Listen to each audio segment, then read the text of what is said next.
Hey everybody, welcome back to the channel. It is really great to have you here. I wanted to pop by. I just got done listening to a podcast from Magnetize Yourself. I've mentioned her before. She's one of my favorite podcasts to listen to, does collective readings and things like that. And she was talking about the energy being feeling a little wonky lately, and totally connected with that because I was actually mentioning to my aunt earlier today that I couldn't really put my finger on it. It just felt like something was going to, like a big change was coming or something, is kind of what it feels like. So, I mean, if you've been feeling the same, please feel free to leave me a comment. I would love to hear it. Just know that you're not alone, and that you're not the only one feeling this kind of like gut feeling, intuition type of thing. So, which, I mean, if you're here, then you've probably been feeling it too.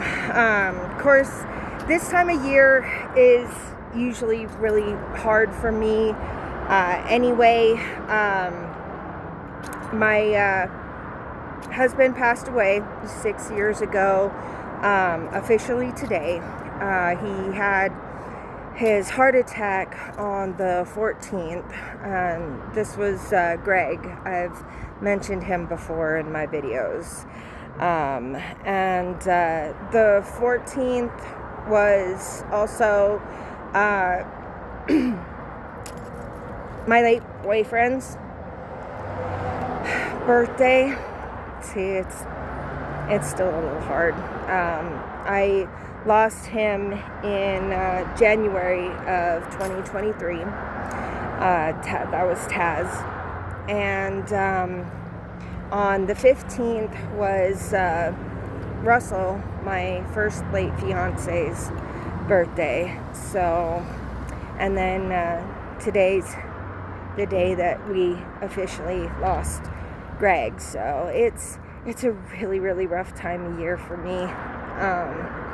I mean, it can be really hard on you, especially if you have people around you that kind of get this sense like it was so long ago, you should be, over it.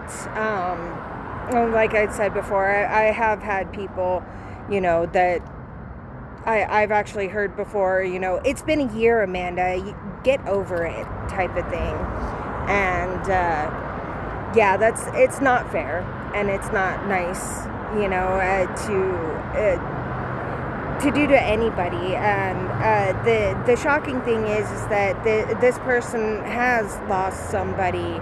I mean, lost her daughter a long time ago, yes, but it's one of those things that just don't ever let anybody tell you that that you should be over any type of grief or loss or trauma. Even there's no set trajectory there's no timeline for any of those things. You don't just get over those things, and sometimes you never get over them. It's like breaking a bone. It's one of those things that just because the bone may appear to be healed and such does not mean that never happened. It's being understanding and comforting with yourself is the best way to handle these things.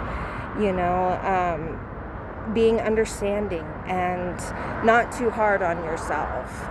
And the main reason why I'm saying this is because that's what I have a tendency of doing, is kind of being hard on myself and such, trying to power through things, even though I really am hurting inside,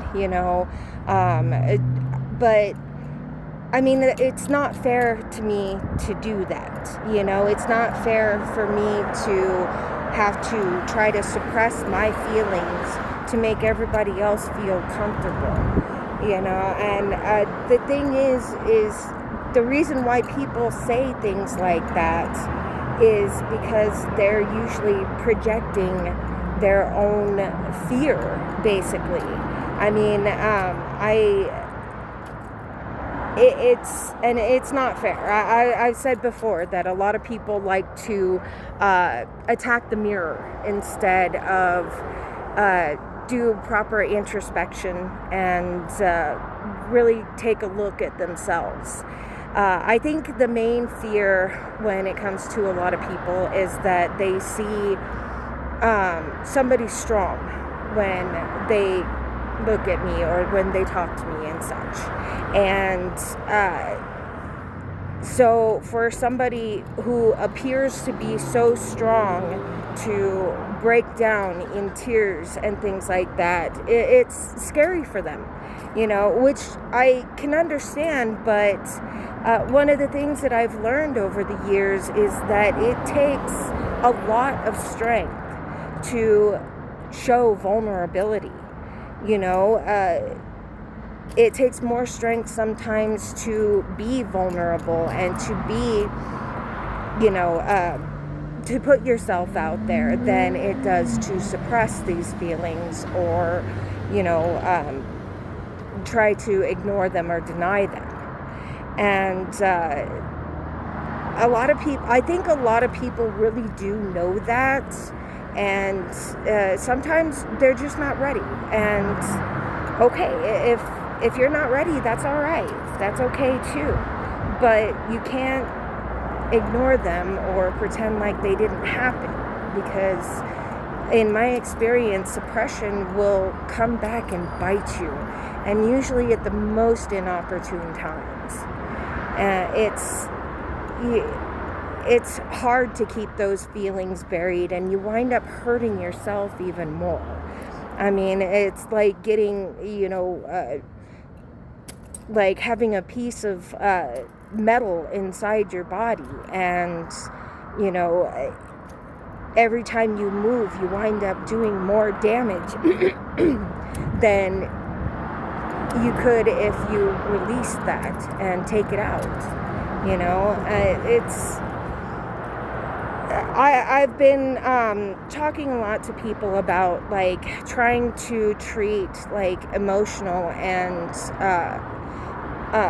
mental wounds like physical wounds, and allowing yourself that time to heal and express yourself.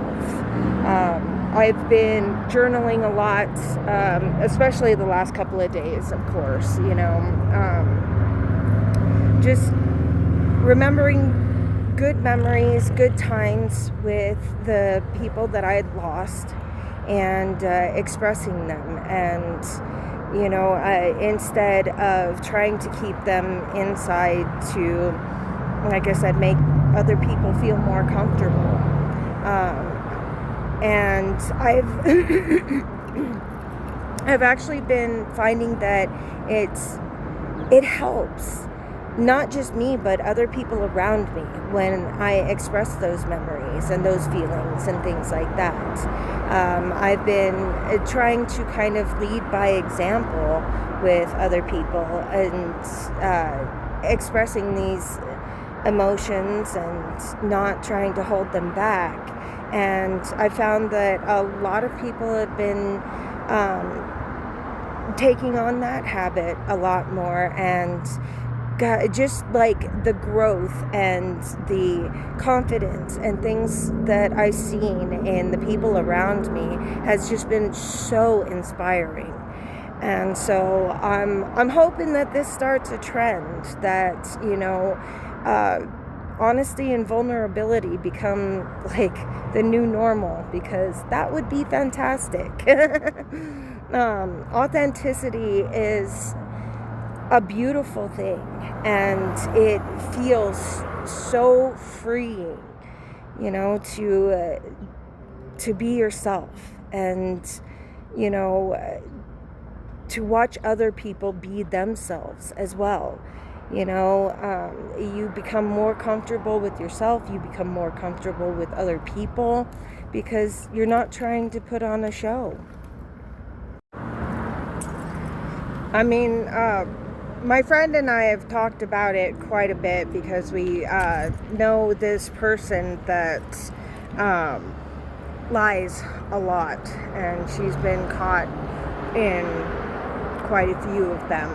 And it just, to us, it just seems so exhausting to try to, you know, keep up those lies and those charades and such.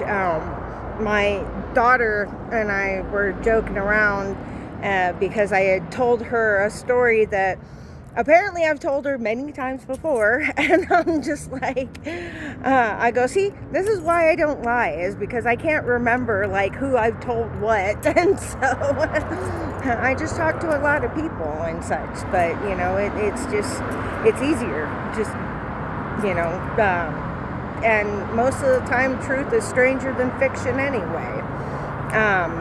But it brought up a memory of one of my exes a long time ago was kind of jealous of mine and Taz's relationship. And because we were friends at the time and nothing more, but you know, he was a very, very good friend to me. And he asked me, he was like, do you really believe all of the stuff he says, like the stories that he would tell? And I was like, yeah. And I go, because I've known him for years and his stories have never changed, you know? So I mean, that's like I said, sometimes truth is stranger than fiction anyway. So I mean, sometimes the stories that you hear, like you know, I've had people tell me that, you know, my story sounds like something that's come out of a movie. And I'm like, yeah, I wish it were a movie, honestly. That would be, you know, I wish I were lying about these things, because that would be a lot worse, or that would be a lot easier than actually having lived these traumas and this grief and this pain. But you know, I know that on one of my Dr. Phil videos, somebody had commented that, what was it? Somebody commented that she is so, how can she stay so strong and so calm? And somebody else said, that's because that never happened. And I'm just like, you know, how would you know? You weren't there. You don't know. And it's like, honestly, I wish it never happened. You know, this would be so much easier if this were a lie or a facade or something. Honestly, I did for a while, after my parents were arrested, I did lie to everybody, and I told them that they were dead, that they were killed in a car accident. And I think a part of that was wishful thinking, because how do you explain to, you know, a bunch of middle schoolers what really happened? That essentially your parents, the people that you're supposed to trust more than anyone in the world, sold you like property or a doll or something like that. You know,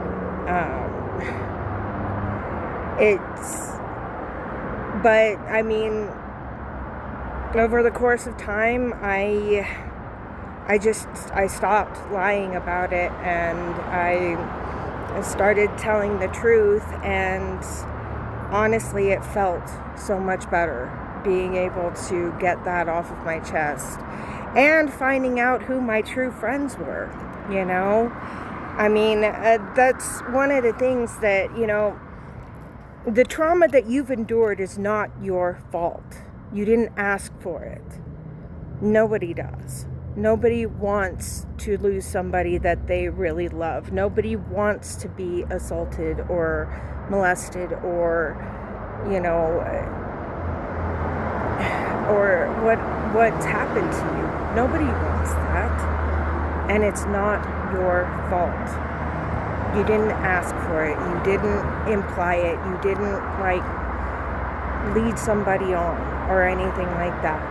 The choice is, if it's something that has happened to you from another person, that's on them, not on you. They made that choice, not you.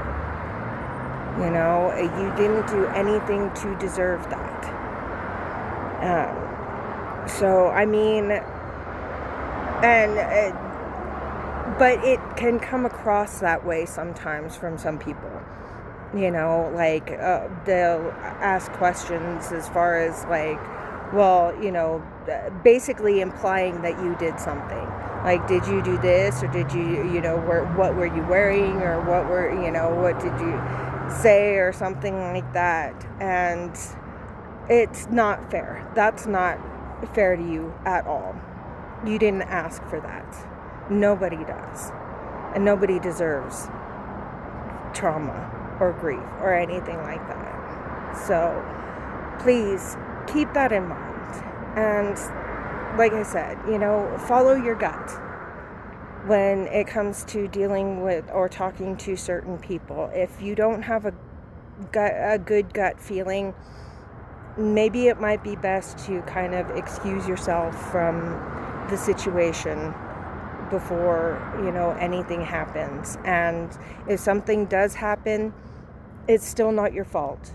You know, even because I myself have done a lot of things, you know, that I've sat there and I knew I should have gotten out of it. I knew it. But that's okay, because honestly, you're still learning about yourself. You're still learning what different gut feelings mean, you know, especially when you've suffered a trauma. It's hard to trust yourself again. You start questioning yourself. So please take the time, talk to yourself, understand yourself. Like and subscribe if you like my style. Have a good day.